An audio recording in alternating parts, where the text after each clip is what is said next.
이제 요한복음을 마치고 사도행전으로 말씀을 같이 쭉 나누겠습니다.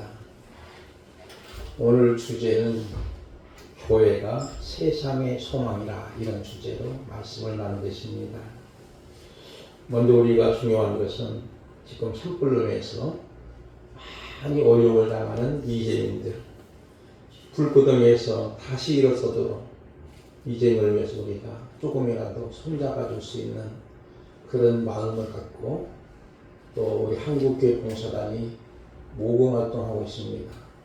이제 광고 시간에 잠깐 언급하겠지만, 여러분이 마음 닿는 대로 해주시면은 한국교회 봉사단 이름으로 보내면은 이제 그분들이 열심히 또 봉사를 하십니다. 여러분들이 마음씀을 감사하고 또 그렇게 해주시면 좋겠다는 생각을 가져보는 것이죠. 교회가 세상의 소망을 말할 수 있을까요? 위의 것을 찾으면 세상에 소망을 주기에 충분합니다. 골로새서 3장 1절 2절 보겠습니다. 그러므로 너희가 그리스도와 함께 다시 살리심을 받았으면 위의 것을 찾으라. 거기는 그리스도께서 하나님 우편에 앉아 계시니라. 위의 것을 생각하고 땅의 것을 생각하지 말라.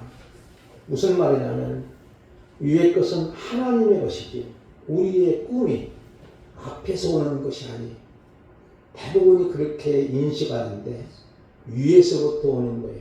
위로부터 주는 꿈이야만이 하나님의 꿈을 이루어 나갈 수 있도록 하나님께서 믿음의 힘을 불어넣어 주실 줄 믿습니다. 그런데 우리 한국교회 상황이 희망을 주기보다는 실망하고 있다는 말을 많이 합니다. 이유는 하나님의 나라와 세상 나라를 구별하지 못하는 영적 분별력이 너무나 약하기 때문이지요. 지나치게 세상 나라 간섭하는 것은 성경적이 아닙니다. 이 같은 국정 혼란기에 우리의 태도는 예수님 같으시면 어떻게 말씀하셨을까 해서 답을 찾아야 되는데, 그렇지만 저는 교회가 그래도 세상의 희망이라고 생각하는 거죠. 왜냐하면 위의 것을 찾기 때문이지. 세상 그 어디에 희망이 있나요? 지금 우리나라 안보가 위협받고 있습니다. 특히 여야 갈등이 심각합니다. 동서 갈등이 심각합니다. 좌파 우파 진보 보수의 갈등이 지나칩니다. 희망이라는 것은 찾을 수 없는 거예요. 정말 우리의 안보 문제가 위협받을 때 우방이 미국을 100% 믿을 수 있을까요? 이번에 트럼프 대통령이 당선됨을 통해서 관세를 25% 매깁니다. 그럼 우리는 수출길이 막히는 거예요. 그런 안타까운 모습 속에서 믿음의 대상은 아닙니다. 제가 믿는다면 한 5% 정도는 미국을 믿을 수 있을 것 같아요. 근데 100%는 절대 아닙니다.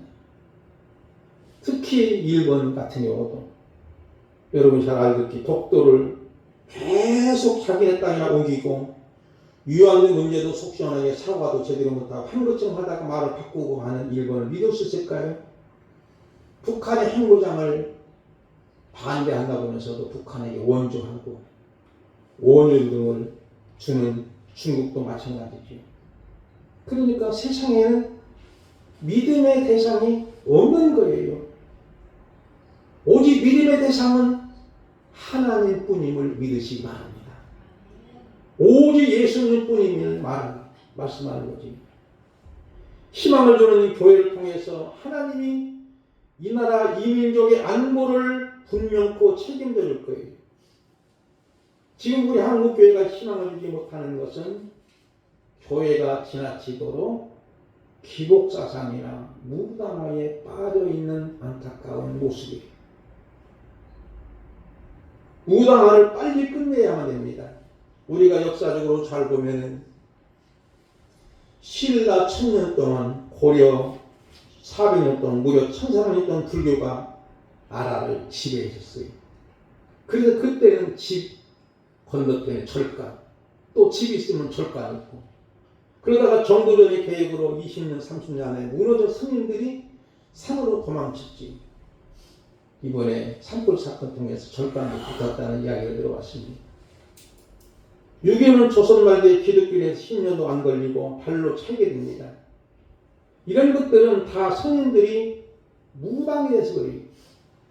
사실 불교는 종교가 아닌데도 종교화, 유교도 종교화했습니다. 그런데 오늘 우리 한국교회가 이렇게 무당화되기 때문에 희망을 줘야 하는데 오히려 절망을 주지요. 그리고 우리 성도들이 교회를 다니면서도 교회 정의를 잘 모르기 때문입니다. 교회 정의는 예수님을 구조로 주님으로 믿는 하나님의 가족들 또는 하나님의 집입니다. 근데 교회를 어떤 동아리 모임으로 어떤 친교 모임으로 생각하기 때문이죠. 예수 그리스도를 진정으로 믿는 사람들이 없으면 교회는 아니에요. 그러면 우리는 교회가 세상에 희망을 주는 교회는 어떤 교회일까요? 1절부터 3절까지를 한번 볼까요? 우리 찬양하시는 우리 권사님께서 한번 읽어주시면 좋겠습니다.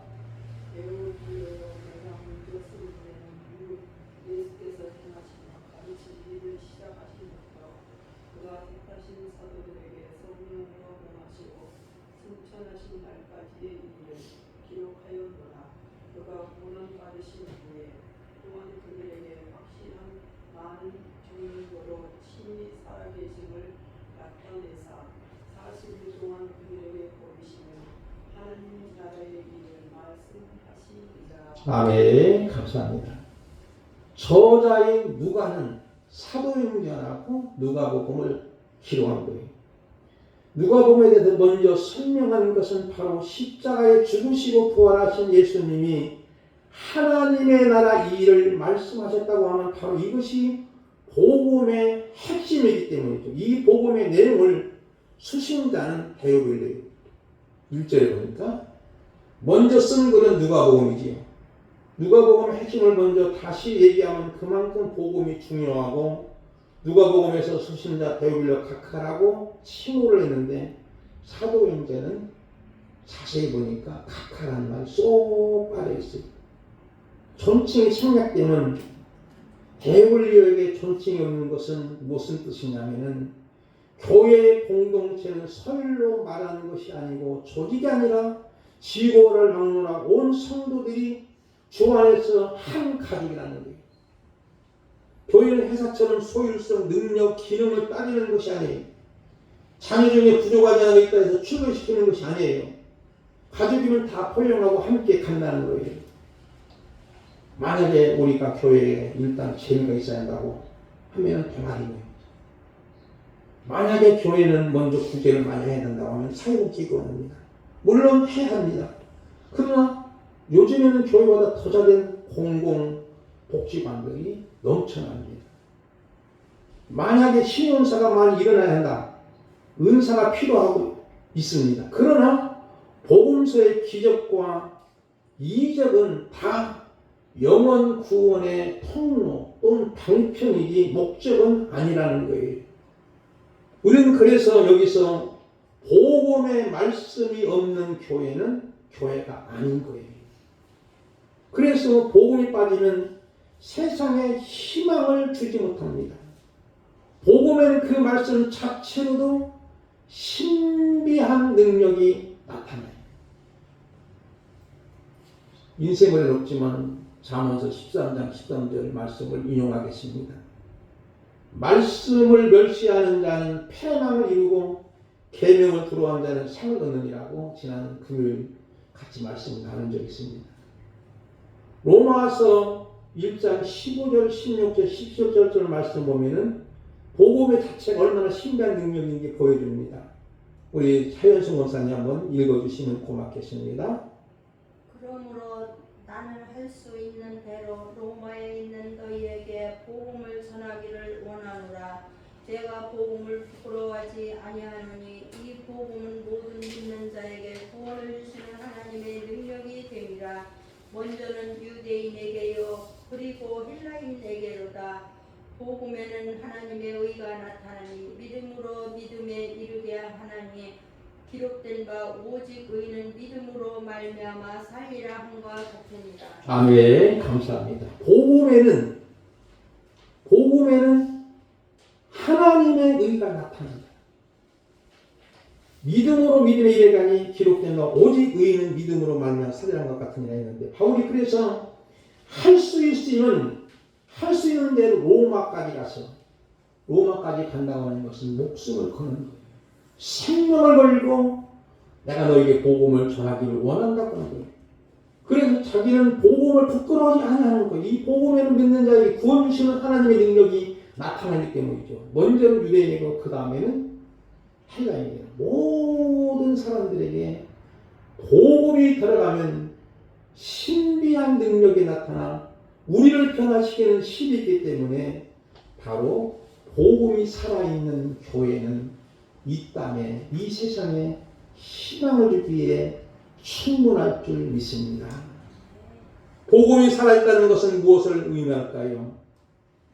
예수님을 알지 못해서 온갖 세상적 방식으로 살아가는 것이 찰사한 것으로만 생각하는 그 영혼들이 말씀을 통해서 새롭게 삶의 변화를 이어나게 하는 것이죠.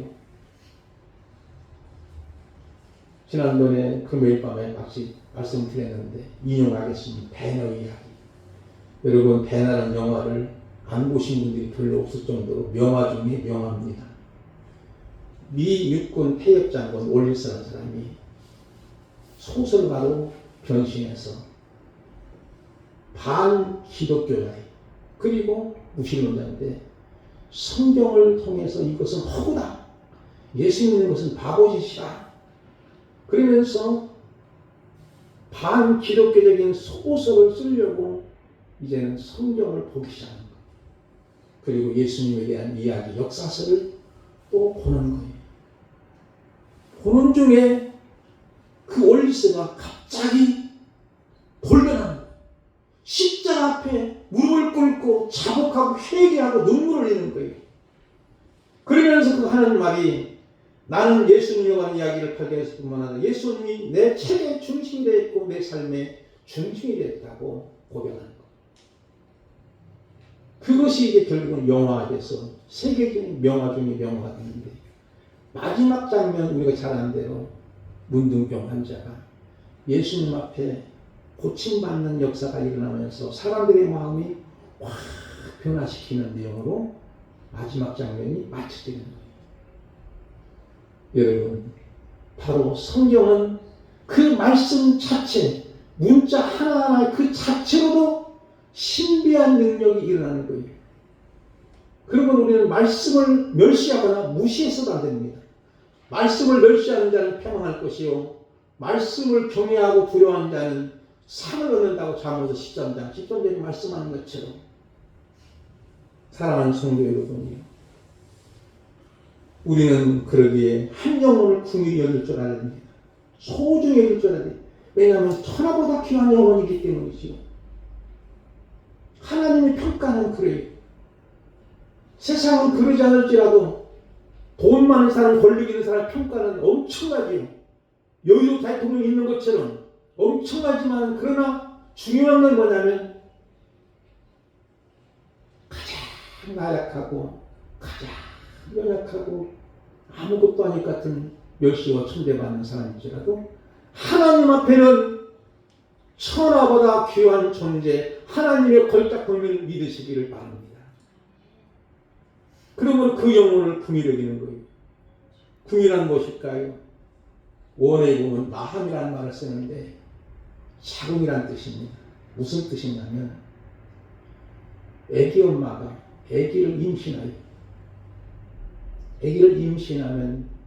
온 몸이 어린 생명을 보호하는 모드로 확 바뀝니다. 그래서 음식물을 제대로 먹지 못하더라고요. 나쁜 거 못 먹게 하기 위해서 밑덧이 나오는 거예요. 아기를 보호하는 모드, 그게 긍휼한 반응입니다. 이런 말 있지 않습니까? 어떤 사람이 길을 가다가 공중에 빠졌어요. 혼자서는 도저히 나올 수가 없는 거예요. 이때 공자 선생님이 지나가면서, 여보게 길이 아닌데 어찌 그 길로 왔어? 하고 지나가더라는 거예요. 두 번째는 부처님이 지나가는 거예요. 이것은 당신의 업보야 하는 거예요. 그리고 지나가는 거예요. 세 번째는 예수님이 지나가시면서 예수님이 스스로 궁극에 뛰어내리고 그 사람을 번쩍 들어서 그 사람을 살려내고 예수님은 십자가에 지셨다는 이야기입니다. 그게 바로 구일의 사건입니다. 영원히 죽을 수밖에 없는 우리를 예수님이 살리시는 것이 복음 중에 복음이고 누구든지 믿기만 하면 살게 되는 줄 믿습니다. 하나님이 세상을 이처럼 사랑하사 독생자를 의 아들을 주셨으니 이는 저를 믿는 자마다 멸망치 않고 영생을 얻게 하려 함이라. 내가 온 것은 양으로 생명을 얻게 하고 더 풍성히 얻게 하려 하는 거예요. 복음이 들어가면 자살할 사람도 살게 됩니다. 어떤 목사님의 간증 이야기를 들었는데 자살하려고 3번이나 시도했는데도 미수로 끝난 거예요. 왜 그러냐면 자기 아버지는 돈벌이를 하지 않고 동양화를 감상하고 5인치 칼라 TV만 보고 쉽게 말하면 투정에 빠진 거예요. 그리고 이렇게 되면 또 술을 거나하게 먹고 술로 친구하면서 어머니와 자기를 폭행하는 거예요. 그러니까 너무나도 괴롭고 힘들고 보니까 아버지를 미워하고 증오하고 그런 거예요. 그래서 너무 힘들게 해서 죽으려고 여러 번 자살했는데도 3번이나 했는데도 하나님의 은혜가 임했든지 살게 되는 거예요. 그런데 그 사람이 학생 때 친구가 야 교회 가자. 교회 가면 빵하고 요구르트 줘. 아니 그래? 나도 교회 가서 얻어먹을까? 가는 거예요. 따라가서 친구 따라가서 이제 교회를 다니기 시작하는데 어느 날 수련회 참석한 거예요. 고등학교 때 수련회 때 은혜를 받게 됐고 나중에 보니까 자기가 아버지 그렇게 못살게 된 아버지 증오하고 미워하는 것이 잘못된 걸 알고 통보하고 차고하고 눈물불에 회개하는 거예요. 그리고 아버지를 위해서 기도하는 거예요. 그런데 몰라보게도 아버지가 변화되는 거예요. 지금은 그래서 장로님이 되고 지금은 그분이 목사님으로서 시무를 잘하고 있다고 합니다. 여러분 시간입니다. 시간. 복음에는 비록 정말로 교회 빵 먹으러 왔고 요구르트 하나 먹으러 왔지만 복음의 말씀이 계속 들어가다 보니까 그 자신이 변화되고 수련을 통해서 말씀을 통해서 달라지게 되고 통고하게도 회개하고 자복하고 아버지도 변화시키고 본인 자신도 이제는 훌륭한 목사님으로서의 성공적으로 목회하고 있는 그 아름다운 모습은 바로 복음의 능력이고 복음이 살아있기 때문입니다. 여러분 복음이 제대로만 들어가면 새 생명과 희망을 주게 됩니다. 번영과 기복, 무병장수, 부귀영화가 복음이 아닙니다. 이것은 다 짝퉁 복음입니다. 복음이 살아있기만 하면 교회는 이 세상에 희망을 주기에 충분합니다. 복음이 살아있으면 하나님 나라가 임합니다. 초막이나 궁궐이나 내 위에 있는 곳이고 하나님 나라가 임하게 됩니다. 8절 말씀을 볼까요? 핵심 구절입니다. 우리 김학승 권사님 읽어주시면 고맙겠습니다. 오직 성령이 너에게 임하시면 너는 성령을 받고 예루살렘에 유다와 사마리아 땅 끝까지 이르러 내 증인이 되리라 하셨더라. 아멘. 오직 성령이 임하면 너희가 권능을 얻고 예루살렘과 유다와 사마리아 땅 끝까지 내 증인이 되리라 하는 말씀이에요. 바로 증인이라는 말은 예수님이 그리스도시요, 예수님이 메시아요, 예수님이 구세주요, 그것을 증언하는 거예요. 그 증언할 때는 성령님이 역사있고 충만할 때 권능을 얻는 거예요. 담대하게 전할 수 있는 것을 의미합니다. 성령의 충만을 받아 영적 권세를 가지고 담대히 복음을 증거할 수 있습니다. 증인 삶은 곧 순교자적인 삶이지요. 선교는 그래서 순교라는 말이 있습니다. 지금 우리나라 환경은 복음 전하는데 생명의 위험성은 없지만 우리가 순교자적인 복음을 증거하기 위해서 나 자신 먼저 십자가에 죽어야 합니다. 죄악과 욕심, 욕망, 명예, 권위주의, 체면 등을 죽이고 담대히 이 생명의 복음을 전해야 됩니다. 복음이 살아있음으로 통해서 전할 수 있는 거예요. 부활하신 예수님을 담에 도장 만난 바울이 복음을 통해서 변한 후에 이렇게 고백합니다. 갈라디아 2장 20절 말씀을 우리 김재원 집사님 한번 읽어주실까요? 내가 그리스도와 함께 십자가에 못 박혔나니 그런즉 이제는 내가 사는 것이 아니요 오직 내 안에 그리스도께서 사시는 것이라. 이제 내가 육체 가운데 사는 것은 나를 사랑하사 나를 위하여 나 자신을 버리신 하나님의 아들을 믿는 믿음 안에서 사는 것이라. 아멘. 우리 참 복음송에도 노래가 있었습니다. 내가 그리스도와 함께 십자가에 못 박혔나니 그런즉 이제 내가 산 것 아니요 오직 내 안에 몇 가지만 하겠습니다. 제가 몇 번 불러봤는데 잊어버렸네요. 내가 그리스도와 함께 십자가에 못 박혔네. 내가 산 것이 아니라 내가 정말 주 안에 사는 것이, 주를 위해서 사는 것이라는 거예요. 그러므로 예수에 살고 예수에 죽는 거예요.